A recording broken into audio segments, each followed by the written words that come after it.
వందనాలైనా మమ్మల్ని ప్రేమించి మరొకసారి పాదాల దగ్గరికి చేర్చినందుకు కృతజ్ఞతలు.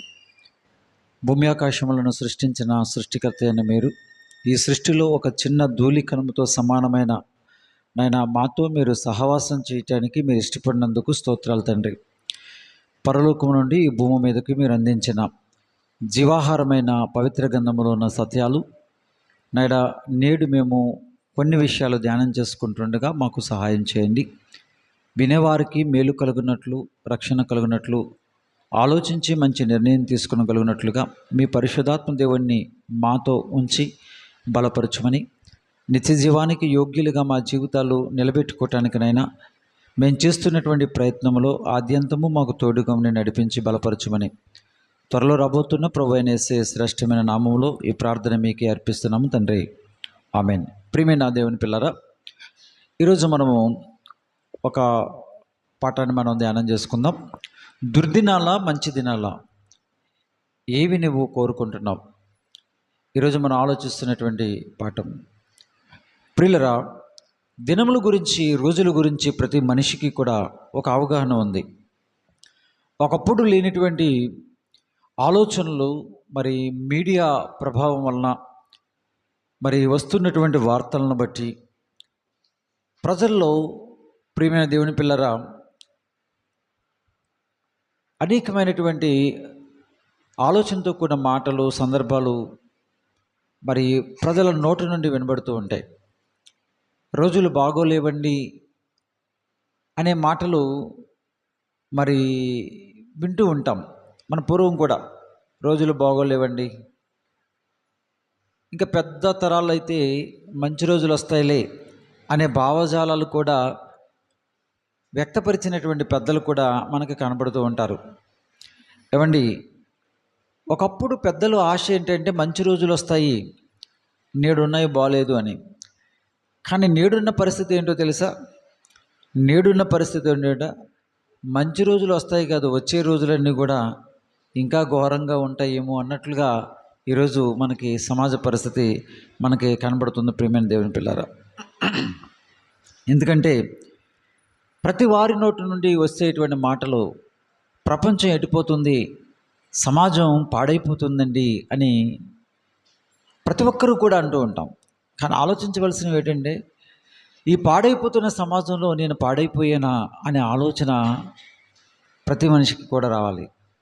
సమాజం పాడైపోయింది అని అనుకుంటున్నాం, కానీ ఆ పాడైపోయిన సమాజంలో నేను ఎలా ఉన్నాను, మనం ఎలా ఉన్నాం అనేది ప్రతి ఒక్కరూ కూడా ప్రశ్నించుకుని ఆలోచించుకోవలసినటువంటి విషయం. ప్రియమైన దేవుని పిల్లరా, ఎందుకంటే మన జీవితంలోనికి రాబోయేటువంటి దినాలు మరి మంచిగా ఉంటాయి అని ఆశించక్కర్లేదు.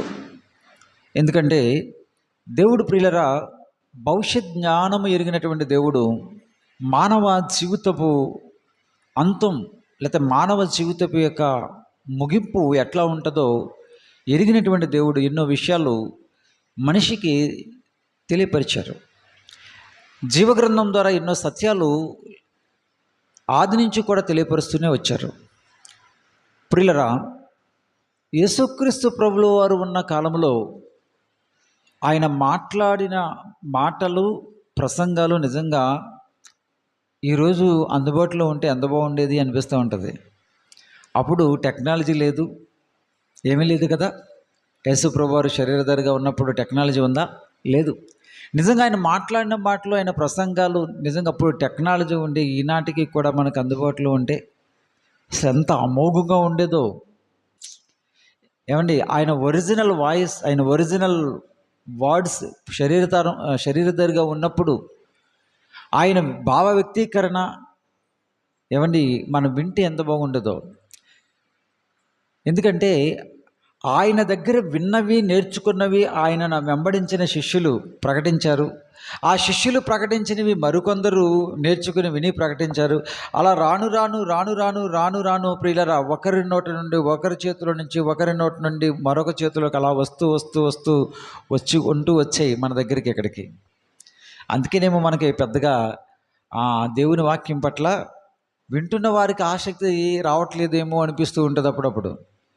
ప్రియులరా, ఎందుకంటే మహాజ్ఞానము మహోన్నతుడైన దేవుడు ఈ లోకానికి అందించినది జీవగ్రంథమైన బైబిల్ ద్వారా. ఆ జ్ఞానానికి మూలం ఎవరు అంటే సాక్షాత్తు యేసుక్రీస్తు ప్రభుల వారు. ఆయనకున్నటువంటి నామములలో, ఆయనకున్న బిరుదులలో, ఆయనకున్న క్యారెక్టర్స్లో ఆయన ఏమై ఉన్నారు? జ్ఞానమై ఉన్నారు. యేసు ప్రభు వారు ఏమై ఉన్నారు? జ్ఞానమై ఉన్నారు. ప్రియులరా, అలాంటి జ్ఞానమై ఉన్న దేవుడు మాటలు ఈరోజు మనం చదువుకుంటున్నాం. సృష్టికర్త అయిన దేవుని యొక్క మాటలు. ఆ సృష్టికర్త అయినటువంటి దేవుడు పరిశుద్ధ గ్రంథమైనటువంటి లేఖనాల్లో ఏమి రాయించారో చూద్దాం. ప్రసంగి గ్రంథము 12వ అధ్యాయము 1వ వచనం. దుర్దినములు రాకముందే ఇప్పుడు వీటి యందు నాకు సంతోషము లేదు అను చెప్పు సంవత్సరములు రాకముందే తేజస్సునకు సూర్యచంద్ర నక్షత్రములకును చీకటి కమ్మకముందే వాన వెలిసిన తర్వాత మేఘములు మరలా రాకముందే నీ బాల్యదినములందే నీ సృష్టికర్త గురించి స్మరణకు తెచ్చుకో అనే మాటలు ఇక్కడ మనకి కనబడుతున్నాయి. ప్రియులరా, ఇక్కడ పరిశుద్ధాత్మ దేవుని ప్రేరణతో రాయబడినటువంటి ఈ యొక్క వచనాల్లో దేవాది దేవుడు మనిషికి కొన్ని విషయాలు తెలియజేస్తున్నాడు. దుర్దినములు అంటున్నాడు. ప్రియులరా, భూమి మీదకు వచ్చిపోయే రోజుల గురించి కాదు మాట్లాడేది. భూమి మీదకి దేవుడు మరి విశ్వాన్ని తయారు చేసిన తర్వాత దినములను మన కొరకు ఆయన తయారు చేసి, రోజులను తయారు చేసి, ఈ మానవ మనుగడ కొనసాగింపబడటానికి ఏర్పాటు చేసిన రోజులు ఉన్నాయి. వాటి గురించి ఆయన మాట్లాడలే. ఆదికాండంలోనే మనకి దినముల ప్రస్తావన మనకు కనపడుతుంది. రోజులు ఎట్లా ఆయన ఏర్పాటు చేశారో, రోజులు ఎట్లా ఏర్పాటు అవుతాయో, సృష్టి కార్యక్రమం ఎట్లా వచ్చిందో చాలా క్లియర్గా మనకు అక్కడ వ్రాయించారు. పిల్లరా, భూమి మీద వెలుగుచ్చుటకు సూర్యచంద్ర నక్షత్రాదులను కలుగు చేయటం మాత్రమే కాకుండా అవి ఎందుకు నేను కలుగు చేశానని మొదటి అధ్యాయములో ఆదికాండంలో మనకి రాయబడి ఉంది అని చూస్తే అవి చదవండి, వచనం చదవండి. అవి ఎందుకు అని వ్రాయబడి ఉంది అక్కడ 17వ వచనంలో మనకి భూమి మీద వెలుగుచ్చుటకు పగటిని, రాత్రిని ఎలుగుటకు వెలుగును, చీకటిని వేరుపరచుటకును దేవుడు ఆకాశ విశాలమందు వాటిని ఉంచెను, అది మంచిదని దేవుడు చూచెను. ఏమండి, అంతేకాదు 14వ వచనం కూడా మనం చూడగలిగితే గనక, ఇంకా కొంచెం పైకి మనం చదవగలిగితే, దేవుడు పగలిని రాత్రిని వేరుపరిచినట్లు ఆకాశ విశాలమందు జ్యోతులు కలుగునుగాకనయు అవి సూచనలను, ఈ మాట గురించి, అవి సూచనలను, కాలములను, దినములు, సంవత్సరములు. ఏమండి, సూచనలు, కాలములు, దినములు, సంవత్సరములు కనబడుతుందా ప్రియులరా? అంటే దేవుడు ఆదిలో సృష్టిని తయారు చేసినప్పుడు భూమి మీద మనిషి మనుగడకు అవసరమైన కాలాలను ఏర్పాటు చేశాడని పవిత్ర గ్రంథమైన బైబిల్ మొట్టమొదటి పేజీలో రాయించాడు. మొదటి పేజీలోనే ఈ కాలాలు, మనం కనబడుతున్నటువంటి ఈ కాలాలు ఏమైతున్నాయో, వేసవి కాలమా, వర్షాకాలమా, శీతాకాలమా, వస్తున్నటువంటి ఋతువుల, ప్రియులరా, ఇవన్నీ కూడా నేను క్రియేట్ చేశాను, నేను మీ నిమిత్తమే నేను తయారు చేశాను అని చెబుతూ అవి ఏర్పాటు అవటానికి ఈ భూమికి దూరాన సుదీర్ఘమైన ప్రాంతంలో సూర్యుడును చంద్రుడిని నేను ఏర్పాటు చేశాను అంటున్నాడు దేవుడు. అవి ఎందుకంట, మీకు కాలాలు రావటం మాత్రమే కాదు, దినములు మీకు ఎలా ఏర్పాటు అవ్వాలో, దినము అనేది ఎట్లా మీకు రావాలో, పగలు ఎలా ఉండాలో, రాత్రి ఎలా ఉండాలో, ఎన్ని గంటలు ఉండాలో, ఏ ప్రాంతంలో ఉన్నవారు ఎంత వెలుగును అనుభవించాలో, ఎంత చీకటిని అనుభవించాలో, ఏమండి ఆ దినాలను ఏర్పాటు చేసింది ఎవరు అంటే దేవుడు. అందుకే ఇప్పుడు మనకు నైట్, కొన్ని ప్రాంతాల్లో ఇప్పుడు మనకి ఏమండి వెలుగు వారికి, ఎందుకంటే భూమి తన చుట్టూ తాను తిరుగుతూ సూర్యుని చుట్టూ తిరుగుతుంది కాబట్టి ప్రియులరా, దినములు ఏర్పాటే క్రమం, కాలములు ఏర్పాటయ్యే క్రమం, సంవత్సరములు ఏర్పాటయ్యే క్రమాన్ని దేవుడు మనిషి కొరకు దేవుడు నిర్ణయించాడు. దేవునికి అవసరం లేవది. దేవునికి వెలుగు చీకటి తారతమ్యాలు ఏమీ ఆయనకే ఉండవు. ఆయన అనంతుడైన దేవుడు. అర్థమైందా ప్రియులరా? దేవునికి అవసరం లేదు, కేవలము మనిషి కొరకే. ప్రియులరా, ఇక్కడ ఆది కాండంలో మనకు సెలవిచ్చినటువంటి దినములు మనిషి కొరకు తయారు చేసినటువంటి దినాల గురించి ప్రసంగి గ్రంథకర్త రాయట్లే. ప్రసంగి గ్రంథంలో దేవుడు చెప్పట్లేదు మనకి. ఆ దినములు ఆల్రెడీ ఆయన తయారు చేశాడు. ఆ రోజు మొదలుకొని దేవుడు సృష్టించిన ఆ సృష్టి రోజు మొదలుకొని ఎప్పటి వరకు కూడా క్రమం తప్పుకోకుండా సృష్టి తన యొక్క ధర్మాన్ని పాటిస్తూ వెళ్ళిపోతూ ఉంది. అనగా దేవుడు పెట్టిన ఆ నిబంధనలు తూచా తప్పుకోకుండా అవి కొనసాగిస్తూ ఉన్నాయి. ఆ క్రమాన్ని పెట్టింది, ఆ శక్తిని పెట్టింది ఎవరు అంటే సాక్షాత్తు కన్న తండ్రి అయిన దేవుడు, సృష్టికర్త అయినటువంటి దేవుడు. అందుకే ఆయనకు మహాశక్తిమంతుడు, సర్వశక్తిమంతుడు అనే పేరుంది ఆయనకి. ఈ విశ్వంలో ఎన్ని శక్తులైతే ఉన్నాయో అన్ని శక్తులను కలుగజేసిన అతి సర్వశక్తిమంతుడు దేవుడు. అనగానే 3 అక్షరాల పదాల కలయికను చూసి ఈ మనుష్య సమాజం ఏమనుకుందంటే ఒక నరమాత్రుడు యొక్క రూపాన్ని ఊహించుకుందంతే. ఒక రూపాన్ని ఊహించుకుని దేవుడు అనగానే మానవుడికున్న బలహీనతలు దేవుడికుంటాయి, మానవుడికున్నటువంటి బలాలు దేవునికుంటాయి అనుకుని దేవుణ్ణి కించపరిచే విధంగా మాట్లాడుతున్న వారు పుస్తకాలు రాస్తున్నారు. ఈరోజు ఎంతోమంది మనకి కనబడుతున్నారు ప్రియులరా. దేవుడు అనగానే నువ్వు అనుకున్నట్లుగా, మనిషి అనుకున్నట్లుగా 5 అడుగుల 6 అడుగుల ఆకారము కలిగినటువంటి పదార్థము కాదు. దేవుడు అనగానే ఆత్మ. ఆయన అనంతుడైన దేవుడు. ఆయనను వర్ణించటం మనిషి వల్ల కాదు. ఆయన ఉనికి గురించి చెప్పటం మానవ జ్ఞానానికి అగమ్య గోచరం. ఎందుకంటే సృష్టికర్త అని అంటున్నాము అంటే ఈ సృష్టిని చూస్తుంటేనే ఇంత పెద్దగా కనపడుతుందంటే ఈ సృష్టిలో ఉన్నటువంటి వస్తువులు ప్రతిదీ కూడా మానవ మేధస్సుకు అందనంత స్థాయిలో కనపడుతుంటే దాన్ని కలుగు చేసిన వారు ఎట్లా ఉంటారు? ఆయన జ్ఞానం ఏంటి, ఆయన శక్తి ఏంటో అసలు మనిషి ఆలోచిస్తేనే అర్థమవుతుంది కదా. కానీ అలాంటి ఆలోచన దేవుడి పట్ల రావట్లే. సృష్టిని చూసి సృష్టికర్త ఎవరో, ఆయన శక్తి ఏంటో తెలుసుకోవాల్సినటువంటి మనిషి సృష్టికర్తను కనుగొనడంలో, వెతకటంలో ఫెయిల్ అయిపోయాడు. అందుకే ప్రియులరా, దేవుడు మనిషికి అర్థం కాకుండా పోయాడు. దేవుడు గురించి అర్థం చేసుకోవటానికి దేవుడిచ్చినటువంటి గ్రంథమైన బైబిల్ని చదవటానికి ధ్యానం చేసుకోవటానికి మనిషికి మనసు రావట్లేదు ప్రియులరా. అందుకే ఆ బైబిల్ అనే ఈ జీవ గ్రంథంలో ఈ సృష్టి గురించి మాత్రమే కాదు, ఈ సృష్టిలో దేవుడు మనిషి మనుగడకు ఏర్పాటు చేసిన రోజుల గురించి మాత్రమే కాదు, మనిషిలో ఉద్భవించబోయే, మనిషి తన జీవితపు అనుభవాల్లో రాబోయేటువంటి దినాల గురించి మాట్లాడుతున్నాడు. భూమి తన చుట్టూ తాను తిరిగితే వచ్చే దినాలు భూగ్రహం మీద. బుధగ్రహము తన చుట్టూ తాను తిరిగితే వచ్చేటువంటి ఆ దినాలు బుధగ్రహానికి, అంగారకుడికి ఆ దినాలు వేరు, ఫ్లూటోకి ఆ దినాలు వేరు. అవి ప్రకృతి కాలమానంలో వాటికి వచ్చేటువంటి రోజులు వేరు. కానీ భూగ్రహం మీద, భూమి మీద బ్రతుకుతున్న మనకు వచ్చేటువంటి దినాలు వేరైతే మనిషిగా బ్రతుకుతున్న మన బ్రతుకులో వచ్చే దినాల గురించి మాట్లాడుతున్నాడు దేవుడు. మన జీవితంలో వచ్చేటువంటి దినాల గురించి మాట్లాడుతున్నాడు ప్రసంగి గ్రంథకర్త ద్వారా దేవుడు. ఆ దినాలకు పెట్టిన పేరేంటో తెలుసా? ఏంటంటవి? దుర్దినములు రాకముందే. దుర్దినాలు రాకముందే వీటి యందు నాకు సంతోషము లేదు అని చెప్పు దినములు వస్తాయా? మనిషి జీవితంలో వస్తాయి అంటున్నాడు పిల్లరా. ఒక గొప్ప విషయాన్ని తెలియచేయడం కొరకు, ఒక ఉన్నతమైన విషయాన్ని తెలియచేయడం కొరకు, లేకపోతే ఒక భయంకరమైనటువంటి ప్రమాదభరితమైనటువంటి పరిస్థితి నుంచి తప్పించడం కొరకు నిన్ను ఆలోచింప చేయటానికి ముందుగానే ఆయన మీ మైండ్ సెట్ ఆయన సరిచేస్తూ లేక క్రమపరచడానికి దేవుడు ఉదాహరించినటువంటి ఉదాహరణలే ఇక్కడ మనకు కనబడుతున్నాయి. ఏంటి ఆ ఉదాహరణలు? అదే మళ్ళా చదువుకుందాం.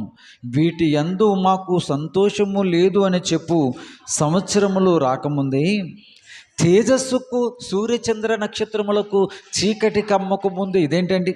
మనిషి జీవితంలో వచ్చేటువంటి దినాలకును ప్రకృతిలో కనబడుతున్నటువంటి సూర్యుడికిని, చంద్రుడికినికి, నక్షత్రాలకి ఉన్న సంబంధం ఏంటి? పడుతున్నటువంటి వర్షానికిని, మేఘాలకు ఉన్నటువంటి సంబంధం ఏంటి? ఏంటో చెబుతున్నట్లుగా ఉందో చూడండి. వింటున్నారా ప్రియులరా? మనిషి జీవిత దినాల గురించి మాట్లాడుతూ ప్రకృతిలో ఉన్నటువంటి ఆ యొక్క ప్రకృతిలో ఉన్న దేవుడు కలుగు చేసినటువంటి వస్తువుల గురించి ఆయన మాట్లాడుతున్నాడు అంటే ఏదో గొప్ప విషయాన్ని మనతో చెప్పటానికి ముందుగానే మన యొక్క మనస్సులను సిద్ధపరుస్తున్నాడు అని మనం అర్థం చేసుకోవాలి. దుర్దినాలు మనిషి జీవితంలోనికి రాబోతున్నాయి అంటున్నాడు. ఎందుకు ఏంటివి? ఎట్లా ఉంటాయి?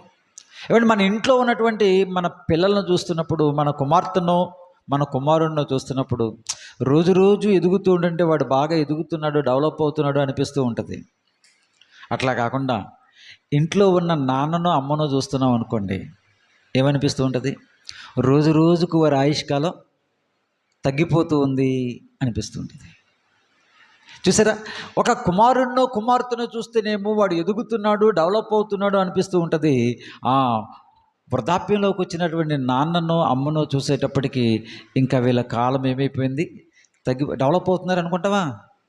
ఎదుగుతున్నారు అనుకుంటామా? వాళ్ళని చూసి అనుకోం. వారిని చూసేటప్పటికి ప్రియులరా, ఆ దినాలు వారి జీవితంలోకి వచ్చినటువంటి దినాలను బట్టి, ఆ పరిస్థితులను బట్టి ఇంకా వారు సన్నగిల్లిపోతున్నారే, ఏమంటే వారి ఆయుష్ తగ్గిపోతుంది అనిపిస్తూ ఉంటుంది మనకి. మనిషి జీవితంలో వచ్చేటువంటి ఆ దుర్దినాల గురించి దేవుడు మాట్లాడుతూ మన మనస్సులను సిద్ధపరచడానికి ఒక ఉదాహరణగా చూపిస్తూ రాయబడినటువంటి మాటలే ఇవన్నీ కూడా. ఏదైనా భయంకరమైనటువంటి రోగం వచ్చి డాక్టర్ గారి దగ్గరికి వెళ్ళినప్పుడు డాక్టర్ గారు డైరెక్ట్గా మనకు ఆ రోగం గురించి చెప్పరు.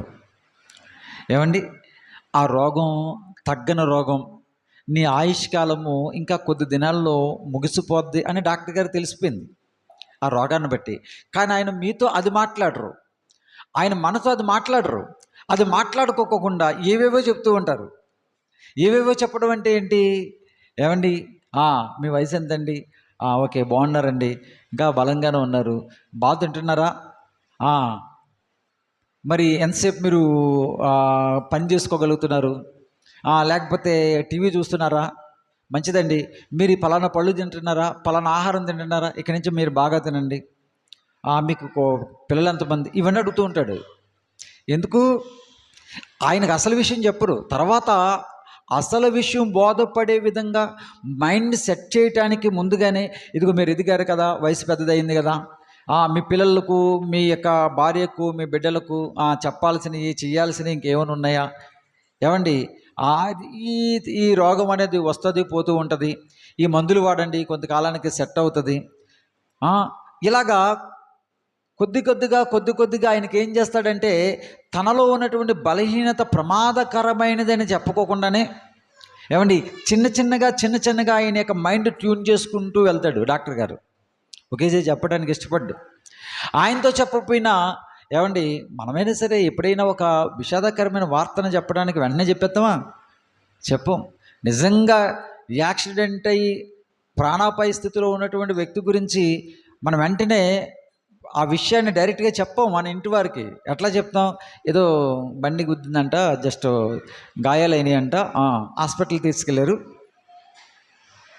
బండిని తీసుకొచ్చేస్తారు, ఇలాగే చెప్తామా? అలాగే అంటాం కదండి. అంతేనా? వెంటనే మనము ఏం జరిగిందో వెంటనే, అబ్బాయి లేదండి మొత్తం అలా అయిపోయింది, ఇంకా క్షణాల్లో ఇంకా పోతాడు అన్నట్టుగా చెప్పం. మనం చెప్పకూడదు కూడా.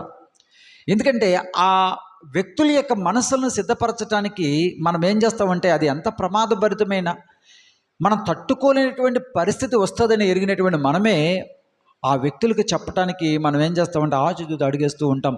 అలాగే మరి డాక్టర్ గారు కూడా అలాగే చెప్తూ ఉంటారు. దేవుడు కూడా, ప్రియమైన దేవుని పిల్లరా, మన నిత్య జీవితంలో, మన దైనందిన జీవితంలో వయసు పెరిగే కొద్దీ మన జీవితంలో వచ్చే మార్పుల గురించి, మన జీవితంలోకి వచ్చేటువంటి పరిస్థితులను గురించి దేవుడు చెప్పటానికి దేవుడు ఉపయోగించిన పదాలు దుర్దినాలు.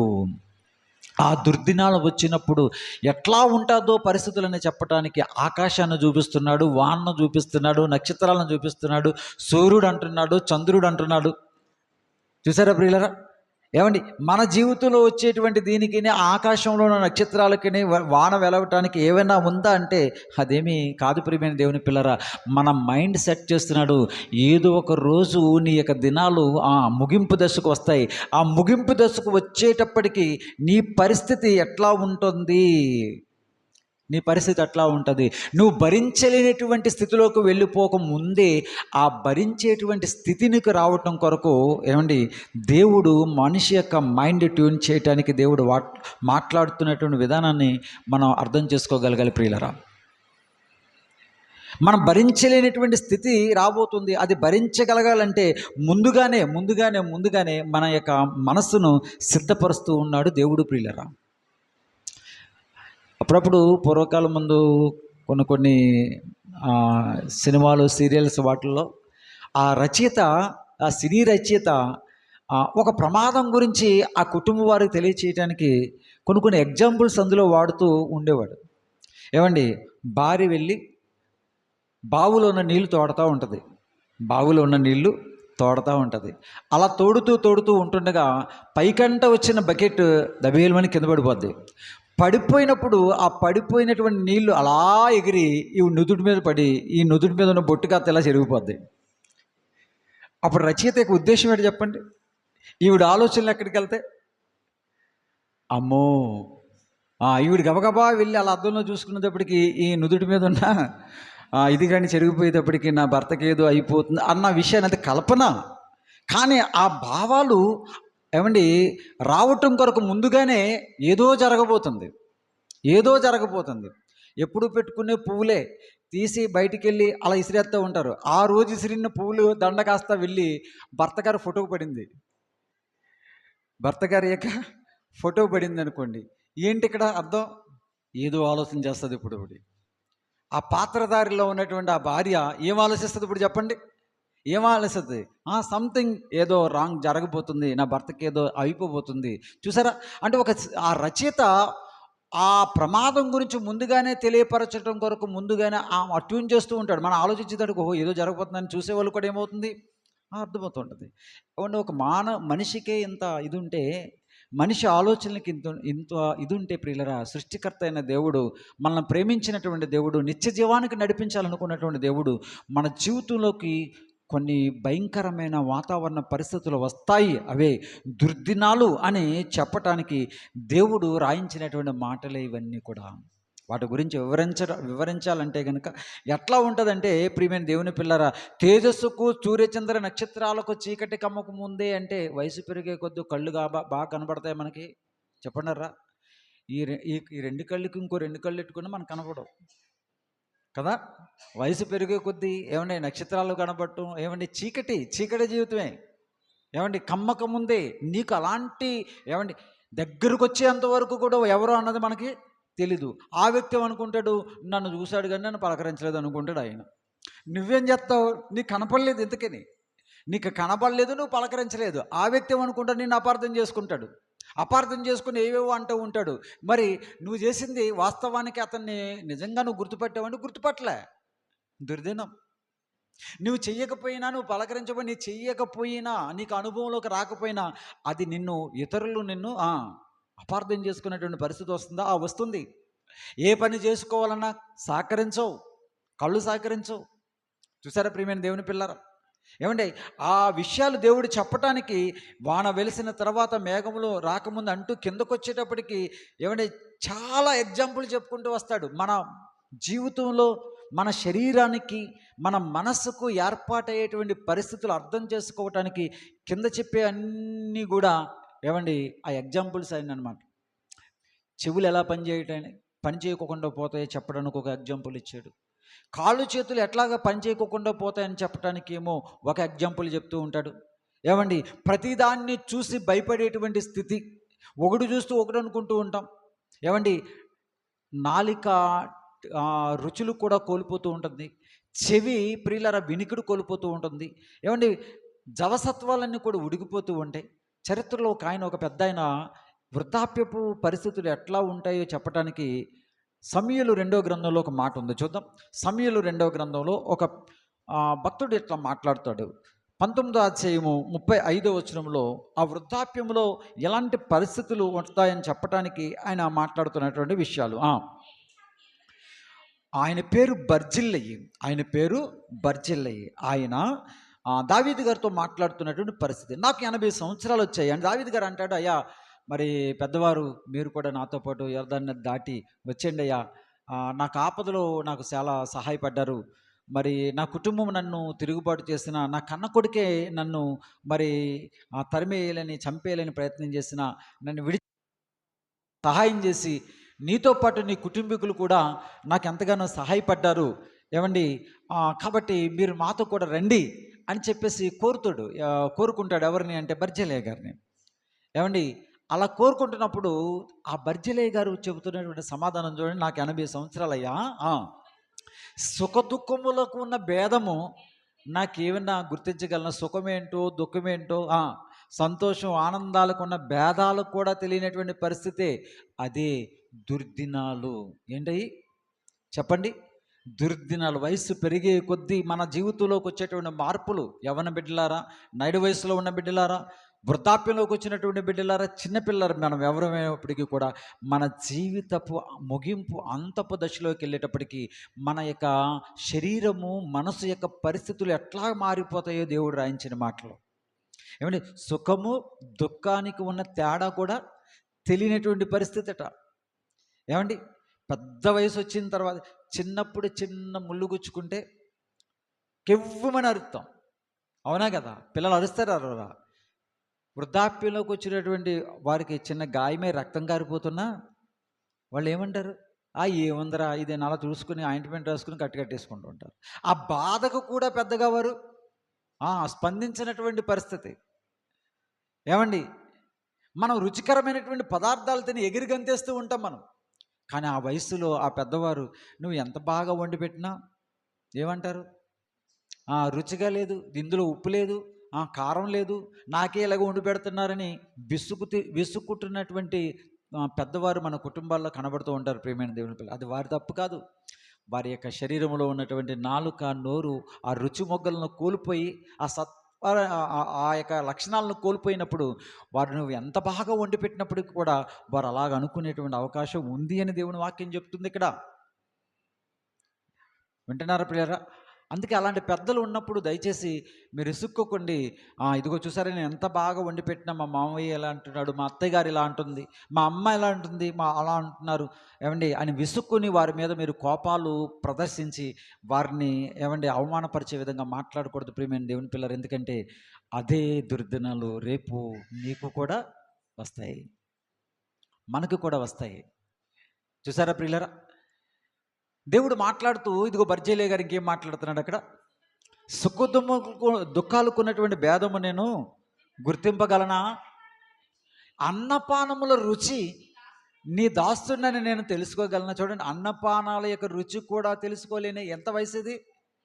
ఏమండి, 80 సంవత్సరాలు వృద్ధాప్యం నేను తెలుసుకోలేను కదా అని మాట్లాడుతున్నాడు. ప్రియులరా, ఇవే దేవుడు ముందుగానే మనల్ని హెచ్చరిస్తూ అలాంటి దుర్దినాలు రాబోతున్నాయి, అలాంటి దినాలు మన నిజ జీవితంలో రాబోతున్నాయి. అవి రాకముందే, ఆ దుర్దినాలు మన జీవితంలోనికి రాకముందే మనం ఏం చేయాలో తెలుసా? జాగ్రత్త పడాలి అంటున్నాడు. ఆ దుర్దినాలు మన శరీరంలోకి వచ్చినప్పుడు మన శరీర పరిస్థితి, మన మానసిక పరిస్థితి ఎట్లా కనబడుతూ ఉంటుంటే ఇక మన చుట్టూ ఉన్న సమాజ పరిస్థితి ఎట్లా ఉంటుందో చెప్పమంటారా? మనం ఆ దుర్దినాల్లో ఉన్నప్పుడు మనం కట్టుకున్న భార్య కానివ్వండి, మనం కట్టుకున్న భర్త కానివ్వండి, మన గర్భాన పుట్టిన పిల్లలు కానివ్వండి, నా ప్రాణ స్నేహితులు అన్నవారు కానివ్వండి, వాళ్ళు లేకపోతే మన చుట్టూ ఉన్నటువంటి సమాజం వారు ఏంటి మనము దుర్దినాల్లోకి అడుగుపెట్టినప్పుడు వారి యొక్క మరి పరిస్థితి మన పట్ల అట్లా ఉంటుంది అనేది మనం ఆలోచన చేస్తే జీవగ్రంథంలో ఒక విషయం మనకు కనబడుతుంది. చూద్దాం ప్రియులరా, యోబు గ్రంథము 19వ అధ్యాయము. యోబు గ్రంథము 19వ అధ్యాయము 14వ వచనం నుంచి కొన్ని మాటలు చదువుదాం. నా బంధువులు ఏమండి, ఏ దినాల్లోనివి? యోబు గారు మాట్లాడుతున్నటువంటి సందర్భం, యోబు గారికి ఎలాంటి దినాలలో ఉన్నాడు ఇప్పుడు ఆయన? యోబు గారు ఏమంటే మొదటి 2-3 అధ్యాయాల్లోనే ఆయన యొక్క స్థితి మొదటి అధ్యాయంలోనే ఆయన హై పొజిషన్లో ఉంటాడు. ఆయన ఎంత హై పొజిషన్లో ఉన్నాడు? ఆయన ఊజి దేశం అంతటిలో కూడా ఆయన చాలా గొప్పవాడు, ఆస్తిపరు, స్థితిమంతుడు. 10 మంది పిల్లలతో, దాసదాసీలతో, గొప్ప ఐశ్వర్యముతో తొలతూగుతూ ఉన్నాడు. ఐశ్వర్యం మాత్రమే కాదు, ఆయనకున్నటువంటి గొప్ప ఐశ్వర్యం ఏంటంటే యథార్థత, నీతి, భక్తి, న్యాయము. ఇలాంటి క్వాలిఫికేషన్స్ ఆనాటి దినాల్లో ఎవరిలోనూ దేవుడు ఏ వ్యక్తి గురించి రాయించలే, కానీ యోబు గారి గురించి రాయించాడు. ఇంచుమించుగా క్రీస్తు పూర్వం 1500 సంవత్సరాల క్రితము జరిగినటువంటి ఆ సందర్భం అని చెప్పేసి మరి బైబిల్ పండితుల యొక్క అభిప్రాయం ఇది. ఇంచుమించుగా అలాంటి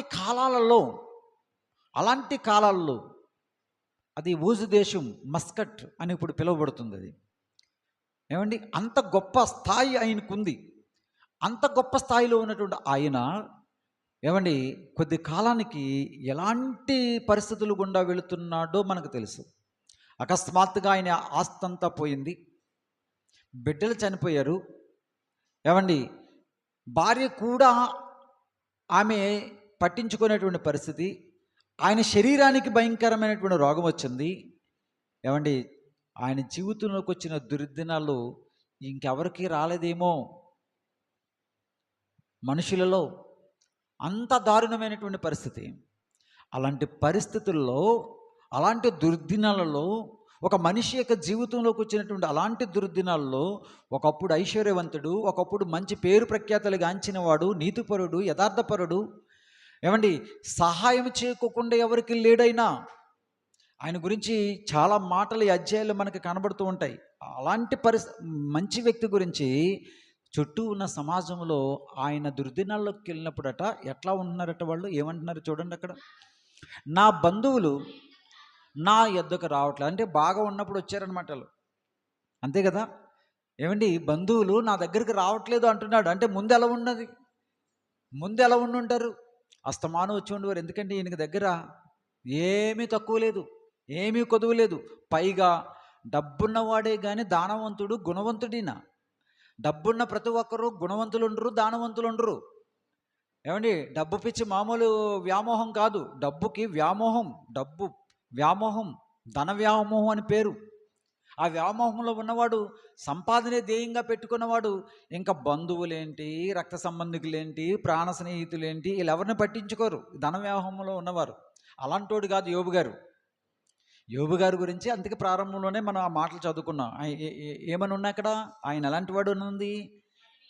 యథార్థవంతుడు, న్యాయవంతుడు, దేవుని యందు భయభక్తులు కలిగిన వాడు, చెడుతనమును విసర్జించిన వాడు.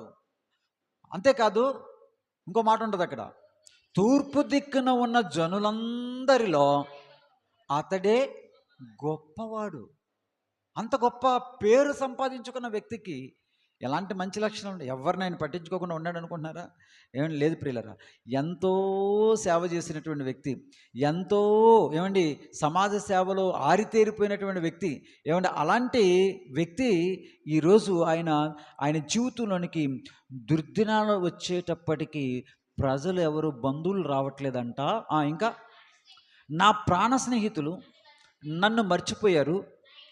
అంటే ప్రాణ స్నేహితులు కూడా దగ్గరికి రారా? బాగున్నప్పుడు దగ్గరికి వస్తారా? డబ్బులు ఉన్నప్పుడు, ఆస్తి అంతస్తు అన్నప్పుడు. అదే తెగులు రోగం వచ్చి మంచం మీద పడి అలాగే బాధపడుతూ ఉన్నాం అనుకోండి, వాళ్ళు కూడా నీకేమైపోతారట? దూరం అయిపోతారు. బంధువులు దూరం అయిపోతారు. బంధువులు రారు నీ దగ్గరికి, ప్రాణ స్నేహితులు రారు, దాసదాసీలు నన్ను అన్యునిగా. ఎంతమంది పనివారు ఉండేవారు ఆయన దగ్గర, ఎంతమంది దాసదాసీలు ఉండేవారు.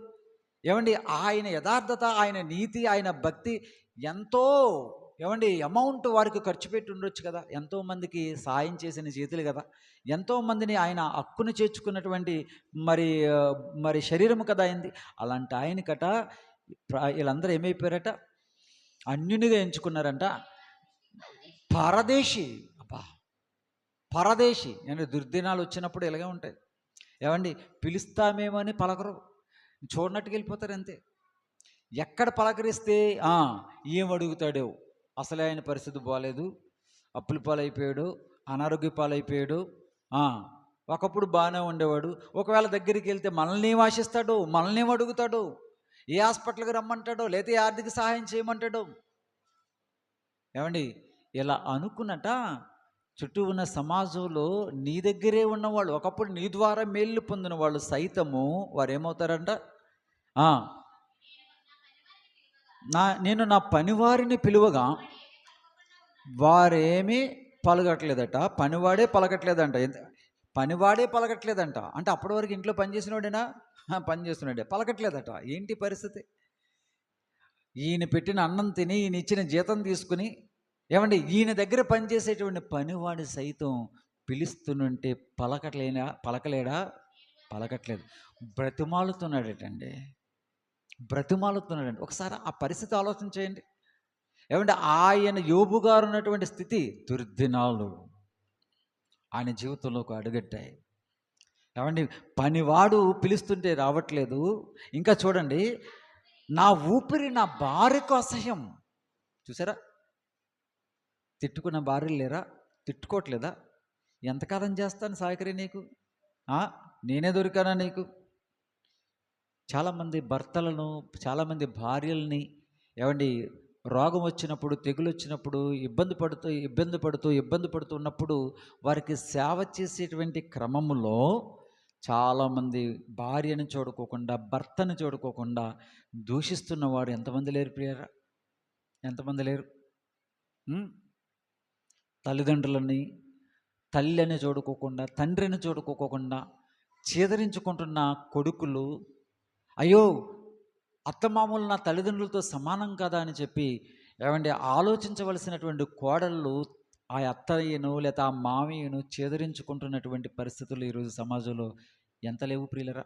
రేపొద్దున్న అదే దుర్దినాలు నీ మీదకి రావా? ఏమండి, రావా? ఇవేవో కొందరు మందికైనా బ్రాకెట్లు ఏమైనా పెట్టాడా ప్రసంగి గ్రంథంలో ఉద్యోగస్తులకి బ్రాకెట్లో కామా మినహాయింపు, ఆస్తిపరులకు మినహాయింపు, వ్యాపారస్తులకు మినహాయింపు, పదవుల్లో ఉన్నవారికి మినహాయింపు లేదక్కడ.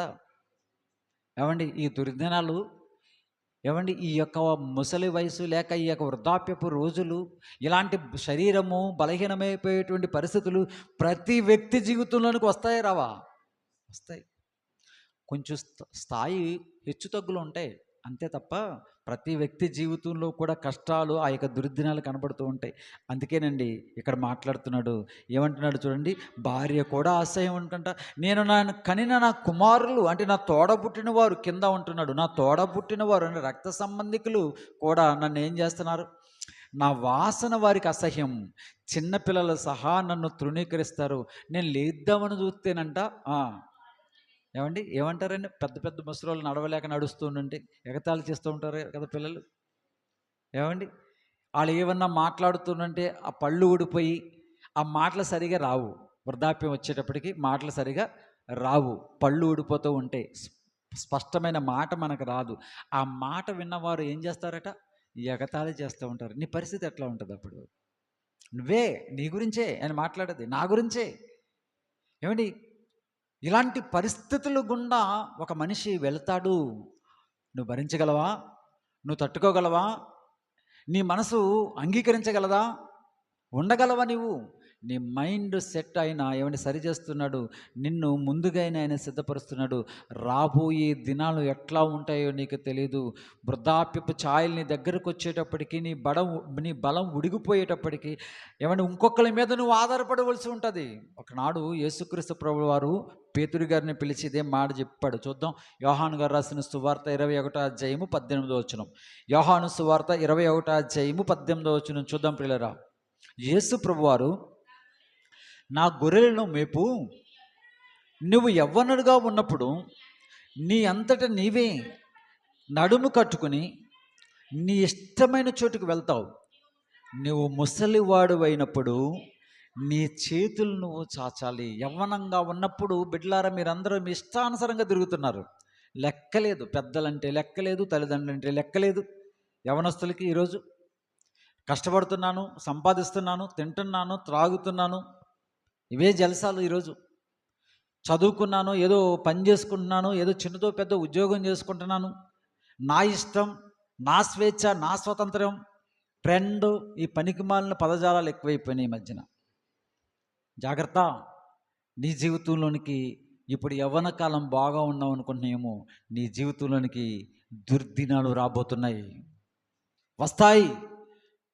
నీ యవ్వన కాలంలో నీ జీవితాన్ని సరి చేసుకోకపోతే, సరైన క్రమంలో నువ్వు పెట్టుకోకపోతే, రేపొద్దున నీ జీవితంలోనికి దుర్దినాలు వస్తాయి. యవ్వన బిడ్డలారా, జాగ్రత్త పడండి, ఆలోచించండి. మీరు ఆనందపడటానికి ఇతరులు ఇబ్బంది పడే విధంగా ప్రవర్తించకండి. మీ సంతోషాల కోసం, మీ ఆనందాల కొరకు ప్రజలందరినీ ఇబ్బంది పెట్టే విధంగా నువ్వు ప్రవర్తిస్తూ ఉంటే, రేపొద్దున్న నీ గతి ఏమవుతుందో తెలుసా? తట్టుకోలేవు. దేవుడు చెప్పాడంటే తట్టుకోలేవు ఆ విషయాలు. మధ్యకాలంలో బర్త్డే పార్టీలు చేసుకుంటున్నారు. బర్త్డే పార్టీ అంటే బర్త్డే కేక్ కటింగ్ చేసుకుని వచ్చిన వారికి ఏదో పళ్ళు పలహారాలు పంచుకొని ఆనందపడటంలో తప్పేమీ లేదు. అర్ధరాత్రి టైంలో వేస్తున్నారండి. ఏంటి? బాంబులు. చిన్నపిల్లలు ఉలుక్కు పడుతున్నారు, గుండె జబ్బులు ఉన్నవారు తుడేలు పళ్ళు వేస్తున్నారు, సైలెన్సర్ ఇప్పేసి ఆ యొక్క బైకుల మీద ఇష్టానుసారంగా వీధులంట నడుపుతున్నారు. గుండె జబ్బులతో బాధపడుతున్న పెద్దలు లేరా గ్రామంలో? చెప్పండి, ఎంతమంది లేరు? నీ ఇంట్లో నీ అమ్మకి లేకపోవచ్చు, నీ నాన్నగారికి లేకపోవచ్చు. గుండె జబ్బులతో, పెరాలసిస్ స్ట్రోక్తో బాధపడుతున్నటువంటి పెద్దలు ఎంతమంది లేరు? నీ ఇష్టానుసారంగా సైలెన్సర్లు ఇప్పేసి పెద్ద పెద్ద సౌండ్స్తో నువ్వు ఈదులు గుండా తిరుగుతున్నావు. అదేదో నీ ఇంటికాడ స్టార్ట్ చేసి నీ ఇంటికాడ పెట్టుకో, ఆనందపడు. ఏంటి ఈ పైచాచిక ఆనందం ఏంటి? ప్రియమైన దేవుని పిల్లరా, ఈ పైచాచిక ఆనందం ఏంటి? చక్కగా కేక్ కటింగ్ చేసుకుని చక్కగా మరి నలుగురితో ఆనందపడే పద్ధతులు పోయాయి. ఈరోజు పోయాయి. ఇది ట్రెండ్ అంట. ఏంటి ట్రెండ్? అర్ధరాత్రే cake cutting. మళ్ళీ ఇంకెప్పుడు అర్ధరాత్రి మళ్ళీ మామూలు కాదు, బాంబులు పేల్చాలి. ఇప్పుడు నిద్రపోయే వాళ్ళందరూ పైకి లేవాలి, లేచి నిన్ను పొగుడుతారు అనుకుంటున్నావా? నిన్ను పొగుడుతారు అప్పుడు? చూసారా ప్రియమైన దేవుని పిల్లరా? దీనికి ఆజ్యం పోస్తున్న వారు పెద్దలు, తల్లిదండ్రులు. జాగ్రత్త, దుర్దినాలు వస్తాయి నీ మీదకి, వస్తాయి దుర్దినాలు. అకస్మాత్తుగా నీ మీదకి ఏ ఉగ్రత వస్తుందో నీకు తెలియకముందే క్రమపరుచుకోండి బిడ్డలారా, క్రమపరుచుకోండి. ఆనందపడటం తప్పు కాదు. ఆ ఆనందం అనేది ఇతరులకు అభ్యంతరకరంగా ఉండకూడదు. నీ కుటుంబానికి కానీ నీకు కానీ కీడు తెచ్చే విధంగా నువ్వు ఆనందపడకూడదు. దుర్దినాలు వస్తాయి. అందుకే పేతురు, నువ్వు యవ్వనుడివై ఉన్నప్పుడు నీ ఇష్టానుసారంగా చక్కగా సువార్త పరిచయం ఇష్టానుసారంగా, కానీ రేపు పొద్దున్న నువ్వు ముసలివాడు అవుతావు, నీ చేతులు చాపవలసి వస్తుంది, నిన్ను పట్టుకుని నడిపించేవాడు కావాలి నీకు.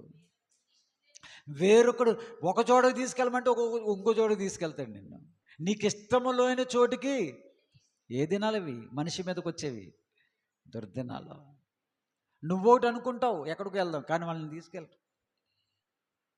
అయిపోయింది జీవితం. ప్రియమైన దేవుని పిల్లరా, దేవుడు ప్రేమించి ప్రతి మనిషిని కూడా ఆలోచింప చేయటానికి మీ మీదకి రాబోయేటువంటి ఆ దినాల్లో రాకముందే నీవు ఆరోగ్యం ఆయుష్ ఉండగానే బాల్య దినములందే ఇదిగో ఈ వాక్యము దగ్గరికి రా, యేసుక్రీస్తు ప్రభుల వారిని సొంత రక్షకుడిగా అంగీకరించు. ఆ దుర్దినాల్లో కూడా మంచి రోజులు చూడాలనుకుంటే, మన జీవితంలో అలాంటి భయంకరమైన వాతావరణం వస్తున్నప్పటికీ కూడా మంచి దినములుగా నీకు అనిపించాలంటే, మంచి రోజులు నువ్వు చూడాలనుకుంటే ఏం చేయమన్నాడు తెలుసా? పేతురు గారు రాసిన మొదటి పత్రిక, పేతురు గారు రాసినటువంటి మొదటి పత్రిక 3వ అధ్యాయము 10వ వచనం మనం చూడగలిగితే ప్రియులరా, ఒక చక్కటి మాట ఇక్కడ మనకు కనబడుతుంది. జీవమును ప్రేమించి మంచి దినములు చూడగోరువారు చెడ్డదాన్ని పలుకకుండా, తన నాలుకను కపటి మాటలు పలుకకుండా తన పెదవులను కాచుకొని అతడు కీడు నుండి తొలగి మేలు చేయాలి, సమాధానాన్ని వెతికి దాన్ని వెంటాడాలి. చూసారా ప్రియులారా, మంచి దినాలు చూడాలనుకుంటున్నారా? మీ కళ్ళ ముందు మంచి రోజులు చూడాలనుకుంటున్నావా? ఈరోజు చావు కళ్ళ ముందు కనబడుతున్నా మార్పు రావట్లేదు మనిషికి.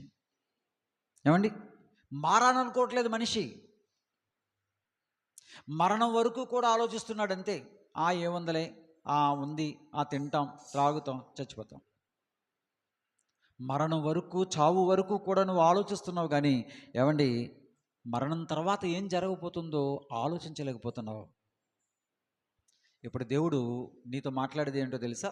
మంచి రోజులు చూడాలనుకుంటే భూమి మీద మంచి రోజులు కాదరా, నీకు భూమిని విడిచిపెట్టిన తర్వాత మంచి రోజులు నీకు కావాలి. ఎందుకంటే ఇక్కడ మరి నువ్వు తిన్నావు, త్రాగావు, తిరిగావు, ఎవరిని లెక్క చేయలేదు. నేను ఇచ్చిన ఈ శరీరాన్ని నీ ఇష్టం వచ్చినట్టు వాడేసుకున్నావు. నేను కష్టపడి తయారు చేసిన ఈ సృష్టిని తేరగా అనుభవించావు. నీతి లేదు, న్యాయం లేదు. నేను ఎన్నిసార్లు నిన్ను రక్షించినా, కాపాడినా, ఆరోగ్యం ఇచ్చాను, తెగుల నుంచి కాపాడాను, ప్రమాదాల నుంచి తప్పించాను. ఒక పక్కన నీకు నా యొక్క సువార్తను అందిస్తూ ఉన్నాను. నువ్వు ఎక్కడా కూడా నువ్వు లెక్క చేయలే. నీ ఇష్టానుసారంగా బతికేసావు, చచ్చిపోయావు.